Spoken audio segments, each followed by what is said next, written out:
John Carpenter is the greatest director of all time.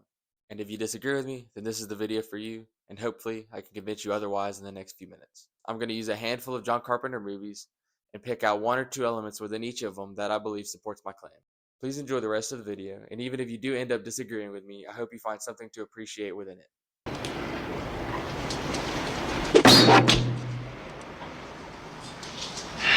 It's all in the reflexes. So the first thing that I want to talk about is John Carpenter's ability to have diverse movies that have a large amount of imagination within them. The first movie I want to talk about is Big Trouble in Little China. Big Trouble in Little China is an action comedy movie that takes place in Little Chinatown, San Francisco during the 80s. It features high action, a lot of kung fu, Chinese mythology, and a lot of magic. A few of the major actors in this movie are, of course, Kurt Russell as Jack Burton, as well as Kim Cattrall as Gracie Law. A few of the more niche actors are Dennis Dunn as Wang Chi, Victor Wong as Egg Shen, and James Hong as Lo Pan. A very brief plot summary of the movie is that Jack Burton and Wang Chi have to defeat the evil sorcerer David Lo Pan, and on their journey they experience a large number of difficulties, such as the three storms, magic, gangs, and David Lo Pan himself.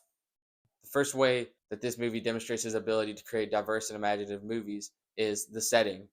The setting being Chinatown, of course, is very different from the other movies that he had made in the past, such as Halloween, The Thing, and Escape from New York. And Chinatown was not just a setting unfamiliar to John Carpenter, but audiences as well. The next reason is the general tone of the movie being different from what he's normally made. This being a very lighthearted, comedy-focused vibe in which characters are cracking jokes and nothing is really taken too seriously. Unlike movies like Halloween or The Thing, which focus a lot on gore and seriousness. Overall, Big Trouble in Little China demonstrates John Carpenter's ability to branch off from his title of Master of Horror and create something that is totally different from other movies he's made and even other movies at the time.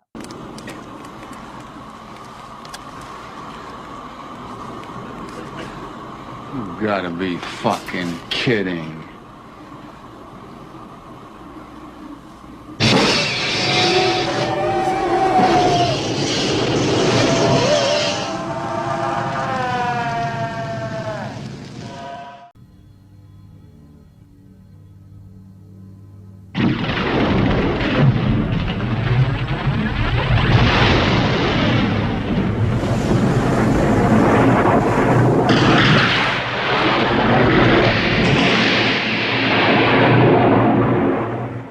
The next movie I want to talk about that demonstrates why John Carpenter is the greatest director of all time is The Thing.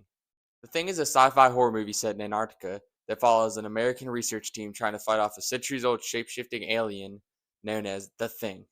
Starring Kurt Russell as R.J. McCready and known for its tense scenes and grotesque monster design, The Thing has widely been accepted as one of the greatest horror narratives of all time. So this movie is a perfect showcase of John Carpenter's ability to involve the audience within his film.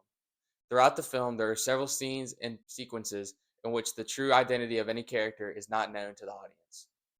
This then forces the audience to become very involved with the movie as they attempt to figure out who is and isn't the monster.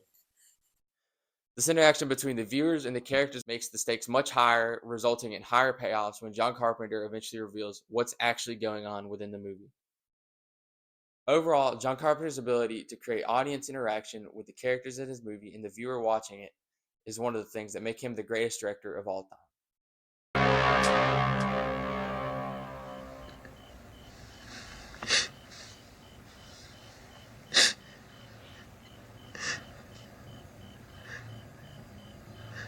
What's the boogeyman?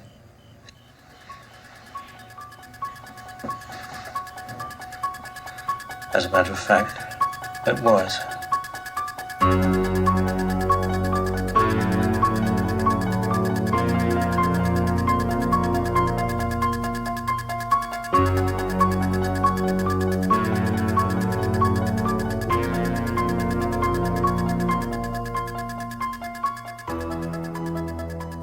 The final movie I want to discuss is John Carpenter's Halloween.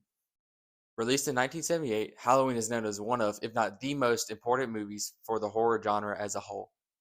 Taking place in Haddonfield, Illinois, the movie follows Laurie Strode, portrayed by Jamie Lee Curtis, and her fight for survival against the vicious killer Michael Myers, who is said to be the embodiment of evil itself. While the movie still holds up today as one of the most horrifying thrillers of all time, it is the masterfully done soundtrack and iconic killer that I want to focus on. First is the soundtrack. Done by John Carpenter himself, it is widely known as one of the film's strongest assets. While the soundtrack is plenty horrifying by itself, it is its implementation in the movie that make it a true masterpiece. Throughout the movie, John Carpenter primarily uses the soundtrack as a way to introduce Michael Myers.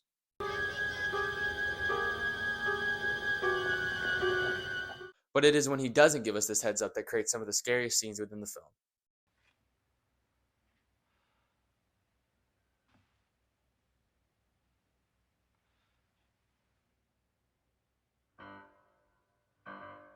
This ability to not only understand audience expectation, but to effectively subvert it in a way that drastically improves the film is one of the many things that make John Carpenter the greatest director of all time. The last thing I want to touch on is the massive influence of the movie itself.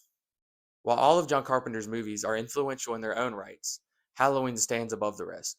This movie defined one of the most popular genres within horror, being the slasher film, and with it created an unforgettable soundtrack and one of the most iconic antagonists, making him a symbol of Halloween itself, that being Michael Myers. Overall, John Carpenter's Halloween is the movie that not only solidifies him as the master of horror, but as the greatest director of all time. To end it off, I hope that I was able to convince you that John Carpenter is the greatest director of all time. And even if you still disagree with me, I hope that you leave the video with a thing or two from the examples I provided. And even if I'm only able to convince one person to go watch a movie, or maybe rewatch a movie they didn't put much thought into, I'll consider that a win. I hope you enjoyed the video, and until next time.